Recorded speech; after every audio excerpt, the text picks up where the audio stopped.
नमस्कार मंडळी. अवधूत चिंतन श्री गुरुदेव दत्त श्री स्वामी समर्थ महाराज की जय. बघा, 30 वर्षानंतर असा एक दुर्मिळ योग आलेला आहे, तो म्हणजे सोमवती अमावस्या. अधिक मास महिन्यातील सोमवती अमावस्या येत आहे. यापूर्वी हा योग 1996 मध्ये आला होता. बघा, पुरुषोत्तम मास हा दर 3 वर्षांनी येतो आणि या 3 वर्षानंतर येणाऱ्या मासामध्ये सोमवती अमावस्या मिळणे अत्यंत दुर्मिळ आहे. तर यावर्षी 2026 मध्ये हा योग 15 जूनला येत आलेला आहे.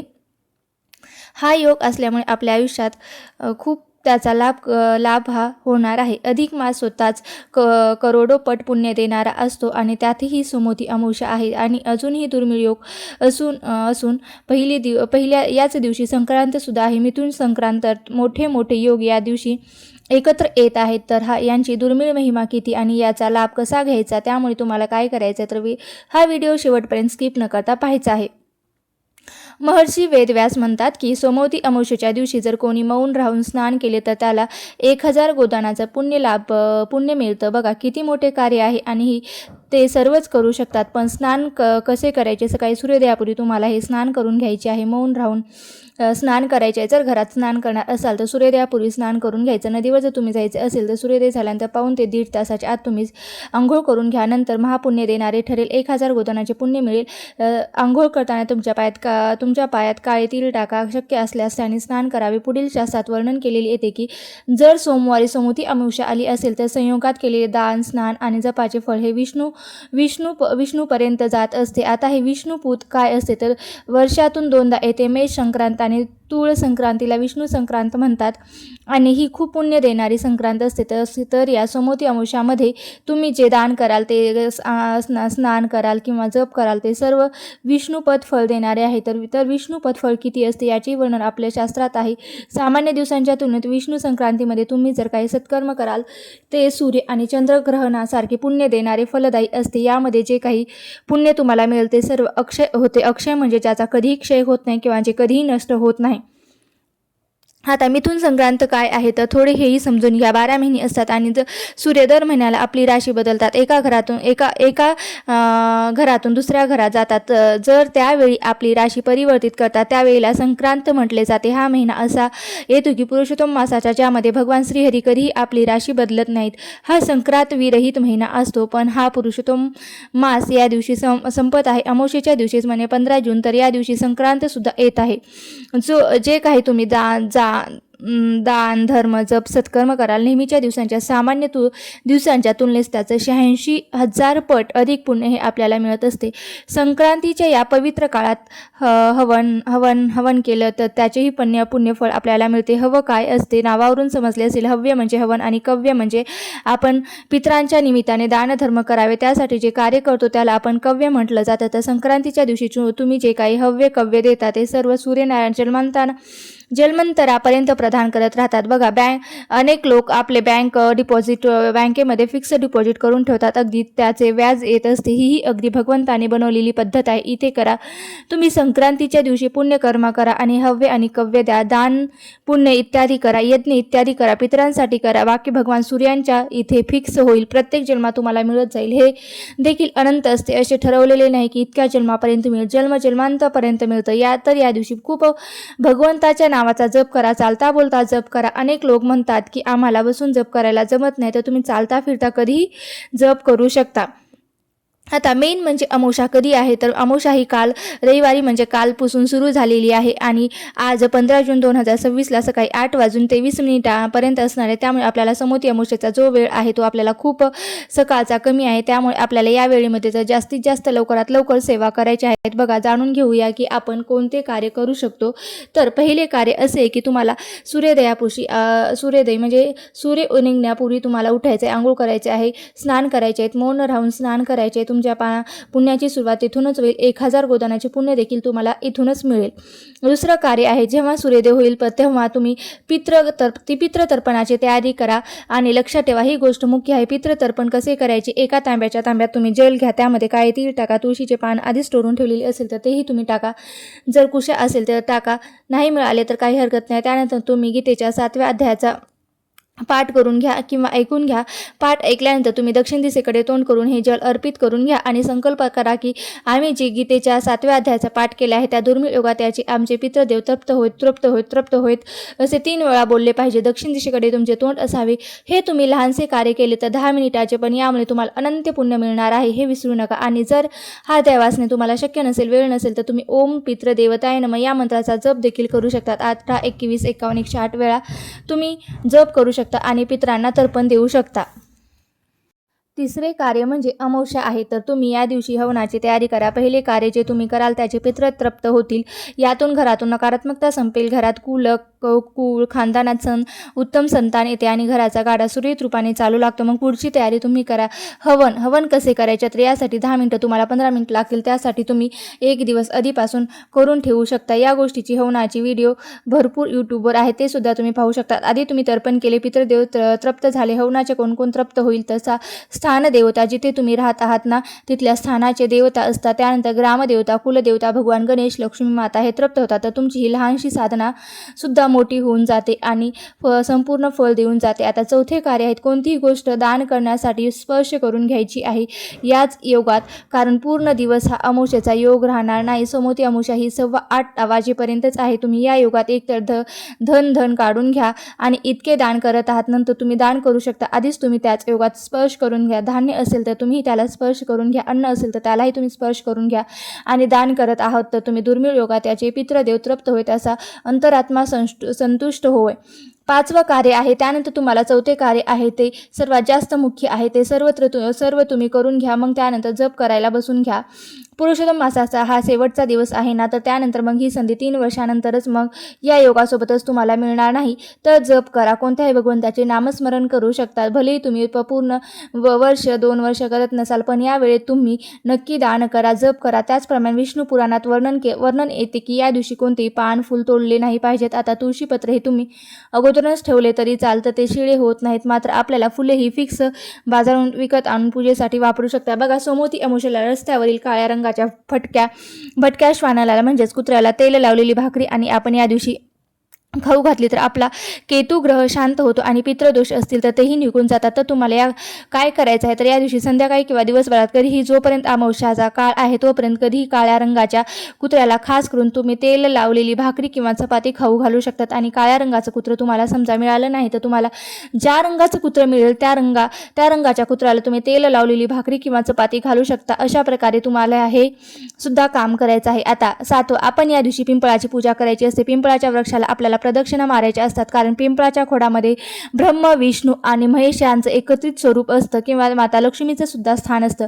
पिंपळ वृक्ष अतिशय लहान नसावा, आपल्या उंचीपेक्षा 1.5 पट तो मोठा असावा. म्हणजे ज्या पिंपळ वृक्षाचा खोड किंवा बुंद आपल्याला जेवढा जास्त मोठा दिसतो तशाच पिंपळ वृक्षाची आपण ती पूजा करावी. सर्वप्रथम आपल्याला त्या पिंपळ वृक्षाला मिठी मारायची असते, कारण पितृगणांना शांतीसाठी खास करून आपण या दिवशी त्यांची पूजा करतो. पिंपळ वृक्षाला मिठी मारायची म्हणजे काय, तर एक प्रकारे स्पर्श करायचा. त्यानंतर पिंपळ वृक्षाला तुम्ही 108 किंवा जास्तीत जास्त त्याच्या डबल म्हणजे 216 प्रदक्षिणा मारू शकतात. आणि ज्यांना एवढ्या शक्य नाही त्यांना जेवढ्या शक्य होतील त्यांनी कमीत कमी 15 का होईना प्रदक्षिणा या पिंपळ वृक्षाला मारून घ्या. नंतर काय करायचं, पिंपळ वृक्षाच्या मुळापाशी एक दिवा लावायचा आहे. शक्यतो तिळाच्या तेलाचा दिवा लावावा. त्याचप्रमाणे घरात तांब्यात पाणी भरायचं. त्याचप्रमाणे 1 चमचाभर शक्यतो गाईचं दूध घ्यायचं. काळे तीळ ते दूध मिश्रित पाण्यामध्ये मिसळायचे आणि एक नंतर पांढरं फूलसुद्धा टाकायचं आणि पिंपळाच्या वृक्षाला आपल्याला अर्पण करायचं आहे. म्हणजे दूध मिश्रित काळे तीळ, पांढरं फूल हे सगळं असणार जे काही मिश्रण आहे ते आपल्याला एक प्रकारे पिंपळाच्या वृक्षाला घालायचं आहे. आता पुन्हा एकदा आपल्या पितरांच्या शांतीबद्दल आपली जी काही इच्छा आहे ती मांडू शकतो. पिंपळ वृक्षाची पूजा करू शकतो. या दिवशी पिंपळ वृक्षाची पूजा करणं हे अतिशय शुभ मानलं जातं. अशा प्रकारे पितरांच्या शांतीसाठी नाही तर तुम्हाला सर्व देवी देवतांचा आशीर्वाद मिळावा यासाठी सुद्धा तुम्ही हा उपाय करू शकता. आता पिंपळाची ही पूजा आपल्याला सकाळी 8:15 वाजेच्या आतच करायची आहे. आणि जर तुम्हाला सोमवारी ही सेवा करणे शक्य नसेल तर तुम्ही रविवारीही दुपारनंतर 12 नंतर कधीही करू शकता. जर तुम्हाला रविवारी आणि सोमवारी झालं नाही तर सोमवारी तुम्ही दिवसभरातही करू शकता. या दिवशी तुळशी प्रदक्षिणेला सुद्धा खूप जास्त महत्त्व दिलेलं आहे. तुम्ही तुळशी मातेला 108 प्रदक्षिणा घरच्या घरी सुद्धा मारू शकता किंवा तुमच्या तुळशीपाशी प्रदक्षिणा घातल्या तरीही चालते. जागा नसेल तर तुम्ही काय करायचं आहे, स्वतःभोवतीच एक प्रदक्षिणा मारायची आहे. एक तांब्याच्या तांब्यात किंवा तांब्याच्या पसरट भांड्यामध्ये पाणी घ्यायचं आहे. त्यामध्ये थोडंफार काळे तेल टाकायचे, नसेल तर फक्त पाणी घेऊन तुम्ही ओंजळीने ते पाणी मुळाशी मातेच्या टाकायचं आणि ओम पित्रोभ्ये नमः किंवा ओम पितृदेवो भव किंवा पितृदेवो भव असं म्हणत तुळशीला पाणी घालायचं. हे सुद्धा पितरांसाठी एक आपण पूजाच करतो. अशा प्रकारे तुम्हाला ह्या पूजा करायच्या आहेत. त्याचबरोबर तुम्ही या दिवशी घराच्या छतावर किंवा मोकळी जागा असेल तर तुमच्या घराच्या आसपास तिथे किंवा जिथे मोकळे आहे तिथे तुम्हाला काय करायचं आहे तर दही भाताचा नैवेद्य ठेवता येईल अशा यावरती दही भाताचा नैवेद्य ठेवायचा आहे. 10 सोमवती अमावस्येला आपल्याला शिवलिंगाला देखील अभिषेक करायचा आहे. शिवलिंगाचा अभिषेक सुद्धा तुम्ही साध्या पाण्याने करू शकता किंवा पाण्यामध्ये काळे तीळ मिसळून किंवा दुधामध्ये काळे तीळ मिसळून सुद्धा या पद्धतीने सुद्धा तुम्ही हे अभिषेक करू शकता. पुन्हा शिवलिंग स्वच्छ धुवून घ्यायचं आणि तुमच्या देवघरामध्ये स्थापन करायचं आहे. या दिवशी तुम्हाला शिवलिंगावर स्वधा असं 7 वेळा म्हणत तांदळाचे दाणे वाहू शकता. त्याचबरोबर शिवलिंगाला चंदनाचे लेपन करू शकता. चंदनाचे लेपन केल्यामुळे सुद्धा आपल्या घराला पूर्ण शांती लाभते. पितृदोषापासून सुद्धा आपलं रक्षण होतं असं म्हटलं जातं. अशी धार्मिक मान्यता आहे. अजून सांगायचं झालं तर ज्यांच्याकडे शिवलिंग नाही पण खंडेराव महाराजांचा टाक आहे त्याने त्या टाकावर अभिषेक केला तरीही चालेल. सोमवती अमावस्या सुद्धा खंडेराव महाराजांसाठी एक पूजा करण्याचा दिवस म्हणून महत्त्वाचा मानलं जातं. तर खंडेराव महाराजांच्या टाकावर आपण भंडारा वाहू शकतो. टाकाऐवजी ज्यांच्याकडे मूर्ती असेल तर त्याने त्याच्यावर सुद्धा बेल भंडारा किंवा खंडेरावांना जे काही प्रिय आहे ते त्या सर्व गोष्टी अर्पण केल्या तरीही चालतं. या दिवशी तळी सुद्धा भरता येईल. 11 तुम्हाला या दिवशी तुमच्या घरातील सर्व व्यक्तींची नजर उतरायची असेल तर तुम्ही मिठाने किंवा मोहरीने नजर उतरू शकता आणि जे काही आपण नजर उतरलेलं साहित्य असेल मग ते मोहरी असेल ते कचऱ्यात टाकून द्यायची आणि मीठ असेल तर पाण्यामध्ये सोडून द्यायचं. अशा पद्धतीने उपाय करता येतील. त्यानंतर सोमवती अमावस्या असल्यामुळे या दिवशी आपल्याला नारळाचा उतारा एक वेगळ्या पद्धतीने करावा लागेल. जसं की आपण कर्पूर होम करतो त्याच पद्धतीने करू शकतो आपण किंवा जरा आपण घराच्या मुख्य दरवाजाच्या एकदम वरून ते खाली उंबरठ्यापर्यंत जे काही नारळ 7 वेळा उतरतो तसं आपल्याला करायचं असेल तर तेही तुम्ही करू शकता. आपल्याला फोडून टाकता येणार नाही, डायरेक्ट आपल्याला ते फेकून द्यावं लागेल. अशा पद्धतीचा उतारा देखील करता येतो. तुमच्यापैकी बरेच जण विचारत होते की या दिवशी नारळ फोडावा पण सोमवार आहे तर महादेवांचा वार असल्यामुळे या दिवशी आपल्याला तो नारळ फोडता येणार नाही. त्यामुळे जमलं तर नारळाचा उपाय म्हणजे नारळाचा जो काही आपण उतारा करतो तो तुम्ही कर्पूर होम या पद्धतीने करू शकता. 13 आता हा शेवटचा आणि सुंदर असा उपाय आहे. हा उपाय तुम्ही रविवारी संध्याकाळी किंवा सोमवारी संध्याकाळी सुद्धा करू शकता. अधिक महिन्यात दीपदान अजूनही केलं नसेल तर अधिक अमावस्येच्या दिवशी 33 पिठाचे दिवे बनवून दीपदान करा. कारण अमावस्येच्या दीपदान करणं विशेष महत्त्वाचं मानलं जातं. एवढेच नाही तर या घरातील विशेष 5 ठिकाणी दिवे लावल्याने अनेक जन्माची पापे सुद्धा नष्ट होतात असं हे धर्मग्रंथात सांगितले. इतकंच नाही तर घरातील नकारात्मकता सुद्धा दूर होऊन सुख समृद्धी देवी लक्ष्मीचा वास हा आपल्या घरात कायम राहतो असं सुद्धा म्हटलं जातं. गव्हाच्या पिठाचे दिवे बनवताना त्यात मीठ टाकून फक्त हळद टाका आणि पिठापासून 33 छोटे छोटे सुंदर असे दिवे तयार करावे. प्रत्येक दिव्यामध्ये एक कापसाचे एक लांब वात किंवा उभी वात किंवा त्यामध्ये शुद्ध तूप किंवा तेल घालावे. संध्याकाळी प्रदोष काळात म्हणजे सूर्यास्ताच्या वेळी हे दिवे प्रज्वलित करावे. आता सर्वात महत्त्वाचा भाग म्हणजे दिव्याची पूजन आणि संकल्प. आता दिवे फक्त बनवून चालणार नाही तर त्याची शास्त्रोक्त पद्धतीने पूजा करणं सुद्धा आवश्यक आहे. यासाठी काय करायचं तर एक मोठ्या आणि स्वच्छ ताटात 33 दिवे व्यवस्थित मांडून घ्यायचे. त्यानंतर प्रत्येक दिव्याला मनोभावे हळद कुंकू आणि अक्षदा गंध लावावी. देवाचे स्मरण करत त्यावर सुंदर फुले अर्पण करावी. दिवे प्रज्वलित केल्यानंतर आपल्याला संकल्प करायचा आहे. आपल्या उजव्या तळहातावर पाणी घ्यायचं आहे आणि अक्षता घ्यायच्या, डोळे बंद कराय आणि म्हणाय माझ्या कुटुंबाच्या कल्याणासाठी, घरात सुखशांती नांदण्यासाठी आणि माझ्या पितरांच्या मुक्तीसाठी मला हे आज 33 दिव्याचे दीपदान करत आहे अशी प्रार्थना करावी आणि पाणी अक्षता ताटाच्या बाजूला जमिनीवर सोडून द्यावं. हे दिवे लावताना आपण पुढील मंत्राचा जप करावा. ओम दीप ज्योती परब्रह्म दीप ज्योती जनार्दनम दीप हरितोमी पापम दीपम ज्योती नमस्तुते. आता तुम्हाला जर हा मंत्र म्हणणं कठीण वाटत असेल तर अगदी तुम्ही सोपा आणि तितकाच प्रभावशाली मंत्र म्हणू शकतात. ओम पितृभ्ये नमः हा सुद्धा मंत्र तुम्ही संपूर्ण दिवे प्रज्वलित करते वेळेस 33 दिवे जमले नाही तर तुम्ही 1, 5, 11 किंवा 21 दिवे सुद्धा लावा. अधिक महिन्यात 21 दिवा जर तुम्हाला अधिक महिन्यात 33 दिवे लावणं जमले नाही तर तुम्ही 1, 5, 11 किंवा 21 दिवे सुद्धा लावू शकता. 21 दिव्याचं सुद्धा दीपदानाला तितकंच महत्त्व आहे. आता हे दीपदान नक्की कुठं करायचं तर हे 33 दिवे तुम्ही तुमच्या घरातील किंवा जवळच्या मंदिरात सुद्धा करू शकता किंवा नदीकाठी जाऊन सुद्धा हे दीपदान करू शकता. नदीकाठी केलेल्या दीपदानाला तेवढंच महत्त्व आहे. तसेच तुम्ही हे दिवे एखाद्या गरजू व्यक्तीला दान म्हणून देऊ शकता. दान देताना सोबत दक्षिणा आणि नारळ नक्की द्या. अधिक महिन्यात अशा प्रकारे केलेल्या दानामुळे आपल्याला कित्येक पटीने जास्त पुण्य फळ हे प्राप्त होत असते. आता हे दान करून झाल्यानंतर 5 ठिकाणी आपल्याला ते आपल्याला तेलाचे दिवे लावायचे आहेत. तर हे 33 दिवे दान केल्यानंतर अमावस्येच्या रात्री घरातील नकारात्मकता संपवण्यासाठी घरातील 5 ठिकाणी विशेष कणकीचे दिवे लावले जातात. जसे वास्तू आणि शास्त्रानुसार दक्षिण दिशा ही पितरांची दिशा मानली जाते. घरांच्या दक्षिण कोपऱ्यात किंवा दक्षिण दिशेला तोंड करून आपल्याला हा तेलाचा दिवा लावायचा आहे आणि आपल्या पितरांचे मनोभावे स्मरण करून त्यांचा आशीर्वाद आपल्याला प्राप्त करायचा आहे. दुसरे ठिकाण म्हणजे तुळशीजवळ.